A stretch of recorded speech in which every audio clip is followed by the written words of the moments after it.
नक्सली ने किया surrender. BSF camp में नक्सली ने हथियार डाले। नक्सली मल्लेश ने किया आत्मसमर्पण। लंबे समय से नक्सली मल्लेश की तलाश थी, आत्मसमर्पण किया। एक बड़ी कामयाबी, डीवीसीएम नक्सली ने किया है सरेंडर।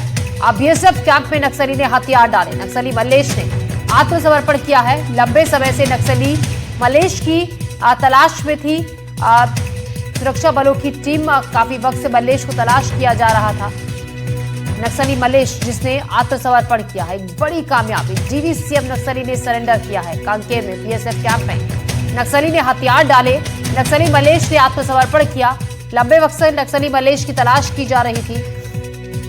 इसी खबर पर ज्यादा जानकारी के साथ नीरज तिवारी हमारे संवाददाता हमारे साथ जुड़ रहे हैं। नीरज, एक बड़ी कामयाबी, क्योंकि लंबे समय से मल्लेश नक्सली की तलाश की जा रही थी, सरेंडर उसने कर दिया है।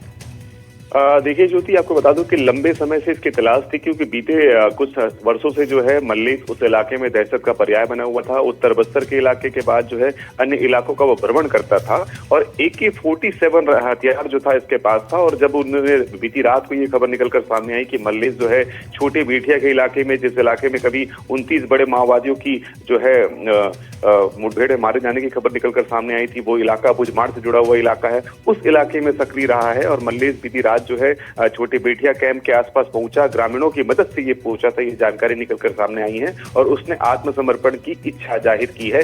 AK-47 हथियार भी अपने साथ लेकर आया है, जिसे जो है वो आत्मसमर्पण करना चाहता है। उस हथियार के साथ में बीएसएफ ने जो है उसका स्वागत भी किया है। फिलहाल वो कैंप में है, ऐसी जानकारी निकलकर सामने आई है। आप ये कह सकते हैं कि जो महासचिव था, संगठन से जुड़ा हुआ महासचिव देवजी, जिसकी तेलंगाना से निकलकर खबर सामने आई थी कि उसने आत्मसमर्पण कर दिया है, उसके बाद से लगातार जंगल में हलचल तेज हो गई है, हम मान सकते हैं। अब जब संगठन की रीढ़ की हड्डी टूट चुकी है देवजी के सरेंडर के बाद, तो बचे कुछ नक्सलियों के पास कोई औचित्य नहीं रह जाता है, कोई उनके पास उस तरह से संसाधन नहीं है कि वो जवानों से मुकाबला कर सके, जवानों से लोहा ले सके। अब यही कह सकते हैं कि आने वाले समय में और भी बड़े कैडर के हो या छोटे कैडर के जो माओवादी हैं, वो जल्द ही आत्मसमर्पण करेंगे। उत्तर बस्तर के इलाके की बात करें तो जब मल्लेश ने आत्मसमर्पण करने की इच्छा जाहिर की है, तो ये खबर निकलकर सामने आ रही है कि आने वाले समय में कुछ और नक्सली हैं जो जंगल में भटक रहे हैं, वो जंगल छोड़कर अब मुख्य धारा में जुड़ सकते हैं। ज्योति जी नीरज, बिल्कुल जिस तरीके से बड़े नक्सली जो लीडर्स हैं वो सरेंडर कर रहे हैं देवजी के बाद, अब मल्लेश, यानी कि जब लीड करने वाले ही अब जो नक्सलियों के ग्रुप थे उनको धीरे धीरे वो सरेंडर कर रहे हैं। तो आने वाले वक्त में, जैसा कि आप बता भी रहे हैं, कि और कुछ नक्सली भी सरेंडर करेंगे। और ये साफ है कि अब जो 30 से 35 दिन का वक्त बाकी बचा है, उससे पहले ही कुछ एक इलाकों में जहां पर नक्सली अभी भी सक्रिय है, वहां से जल्दी उनका सफाया कर दिया जाएगा या फिर वो सरेंडर कर देंगे।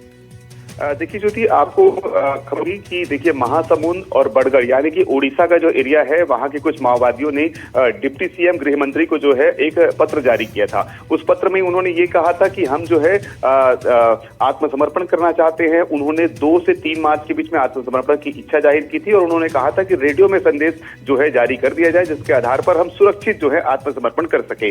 यही वो इलाका था जिस इलाके में नक्सली सक्रिय थे। लेकिन अब उत्तर बस्तर यानी कि बस्तर के इलाके में भी इसी तरह की देखी जा रही है। इसी तरह नक्सली जो है कभी बीच में पत्र जारी करते हैं, वो ये कहते हैं कि हम आत्मसमर्पण करना चाहते हैं।